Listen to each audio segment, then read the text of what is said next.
सुनीता छठ मैया का व्रत कर रही थी। आज खरना समाप्त हो गया था। आधी रात का समय था। सुनीता छठी माता का ध्यान कर रही थी। हर ओर सन्नाटा छाया हुआ था।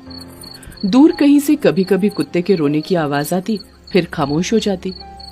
उस सुनसान रात में सुनीता की सास रंजना देवी, उसकी ननद विनी, सुनीता का पति आनंद और सुनीता की सौतन नंदिनी चुपचाप खामोशी से बढ़े जा रहे थे। सुनो आनंद, कोई गलती नहीं होनी चाहिए। आज उस चुड़ैल का टिकट यमलोक के लिए कटा कर ही रहेंगे। तुम बिल्कुल फिक्र मत करो नंदिनी, हमने सारी तैयारी कर ली है। आज सारे झंझटों से मुक्ति मिल ही जाएगी हमें। उसके बाद उसने अपने हाथ में पकड़े बड़े से डिब्बे की ओर इशारा करते हुए कहा कि इसी में है सुनीता के ऊपर का टिकट। तभी आनंद की माँ रंजना देवी और उसकी बहन विनी ने कहा, अरे तुम लोग रुककर बातें क्यों करने लगे? कहीं किसी ने सुन लिया तो बड़ी भारी मुसीबत हो जाएगी। हाँ भैया, ऐसा ना हो कि हमारी पोल खुल जाए और हम फंस जाएं। अरे विनी, शुभ शुभ बोल। उसके बाद वे सभी एक झोपड़ी नुमा घर के पास गए, जो उनके घर के बाहर थोड़ी दूरी पर बना था। सुन माँ, तुम लोग भी मेरी मदद करो, मुझसे अकेले नहीं हो पाएगा। उसके बाद आनंद ने उस बड़े से डिब्बे से पेट्रोल निकाला और उसे उस झोपड़ी के ऊपर फेंकने लगा। इस काम में उसकी पत्नी और उसकी माँ और बहन भी मदद करने लगे। एक कोना भी नहीं बचना चाहिए, कहीं से भी उस चुड़ैल को भागने का मौका नहीं मिले। आनंद, अरे मेरी भोली बीवी, तू काहे टेंशन लेती है? मौत ऐसी राक्षसी होती है जो कहीं से किसी को भागने का मौका नहीं देती। थोड़ी देर में ही पूरी की पूरी झोपड़ी पेट्रोल से भीग गई थी। अंदर बैठी सुनीता खतरे से अनजान छठ माता के ध्यान में बैठी हुई थी। हे छठी मैया, मुझ पर अपनी कृपा बनाए रखना। कोई भूल ना हो जाए माँ मुझसे इस व्रत को करने में। अगर भूल होती भी है माँ, तो अपनी बच्ची को क्षमा कर देना। अब तक पेट्रोल का वो बड़ा सा डिब्बा खाली हो चुका था। आनंद ने उस डिब्बे को धीरे से नीचे रखा और जेब में हाथ डाला। उसने अपने ऊपर से नीचे की जेब को टटोला और अपना मुंह बना लिया। ओ, ये तो भारी गलती हो गई। अरे, अब क्या कर दिया आपने? लगता है माचिस की डिब्बी मैं घर पर ही भूल गया। तुम भी ना एक नंबर के मूर्ख हो। उतनी देर से कह रहे हो कि सारी तैयारी कर ली है और मेन चीज ही भूल गए। पता नहीं मेरी किस्मत में तुम ही क्यों लिखे थे। अरे नंदिनी, अब गलती हो गई तो क्या करूं? जान दे दूं? देखो, बातों में समय मत गवाओ और घर से माचिस लेकर आओ। आहा, गलती तुम करो और भुगतू मैं नहीं जाऊंगी, तुम खुद जाओ। अरे बहू, तुम लोगों के झगड़े में कहीं दिन ना निकल आए। ठहरो, मैं जाती हूँ माचिस लाने।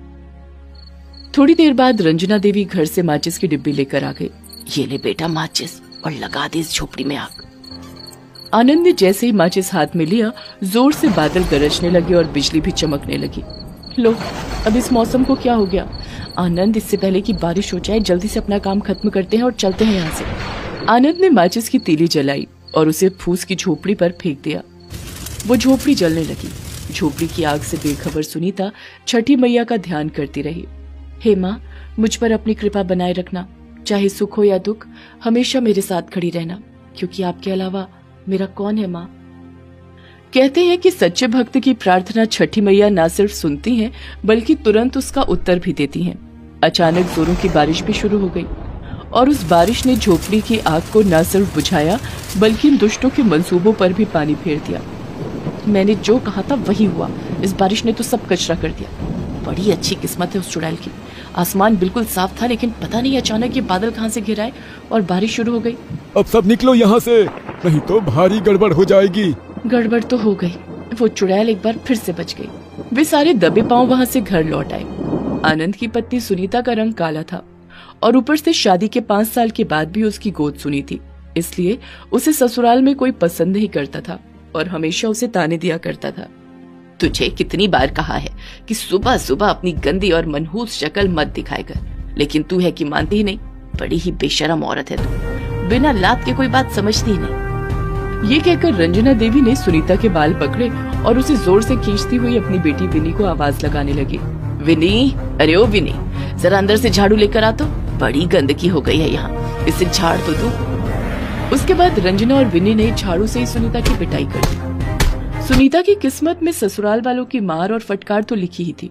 ऊपर से एक दिन आनंद ने एक दूसरी लड़की नंदिनी से शादी कर ली। नंदिनी दिखने में काफी सुंदर थी, लेकिन उसका मन बहुत ही काला था। वो भी सुनीता पर अत्याचार करती, न सिर्फ उसे मारती पीटती, बल्कि ठीक से न खाना देती और न ही कपड़े। नंदिनी ने उसे घर से भी निकाल दिया।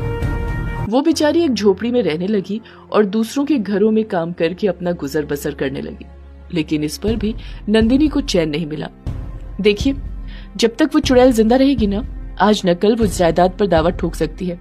इसलिए अच्छा ये होगा कि उसे हमेशा के लिए रास्ते से हटा दिया जाए। भोली भाली बेचारी सुनीता के साथ उन्होंने इतना बुरा किया, लेकिन उसने उफ तक नहीं की। अब वो सब मिलकर उसे मारने का प्लान बना रहे थे, लेकिन सुनीता को इन बातों का कहाँ पता। उसे तो बस अपनी छठ माता पर भरोसा था कि वही है जो उनकी अपनी है और वही है जो उसके सारे दुखों को पल में दूर कर सकती है।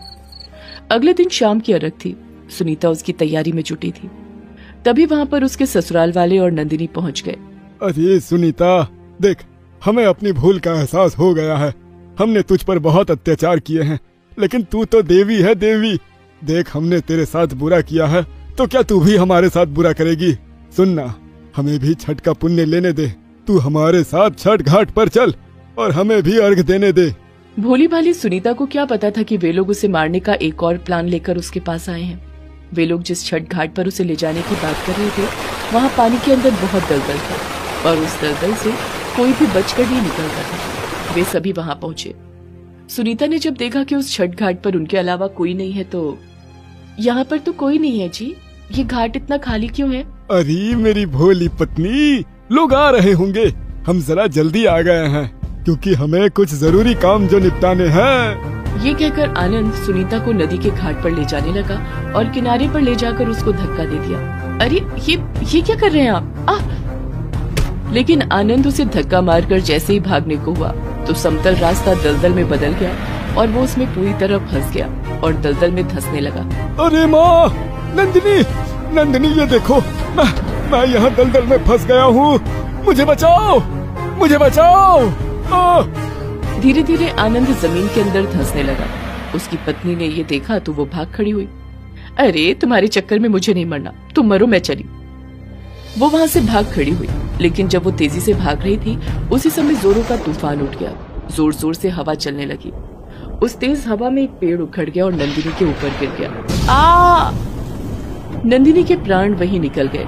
उधर आनंद को बचाने के लिए रंजना देवी और विनी उसके पास गए, लेकिन वो भी उस भयानक दलदल में फंस गए और पूरी तरह जमीन में धंसने लगे।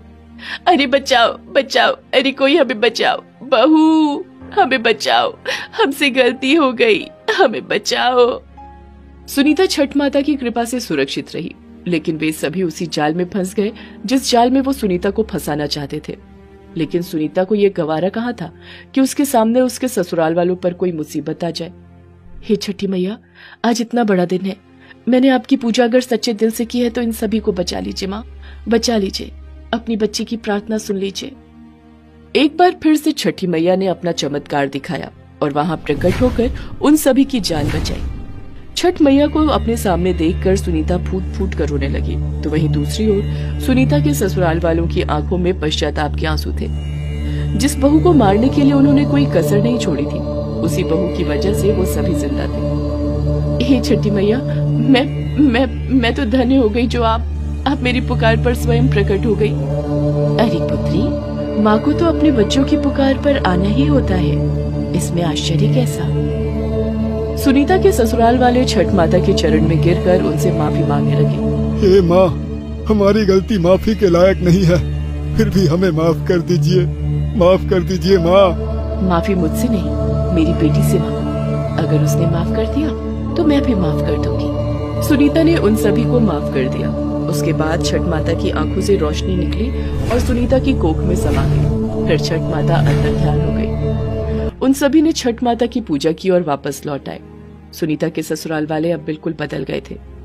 9 महीने बाद छठ माता की कृपा से सुनीता ने एक पुत्र को जन्म दिया। वे सभी खुशी खुशी रहने लगे।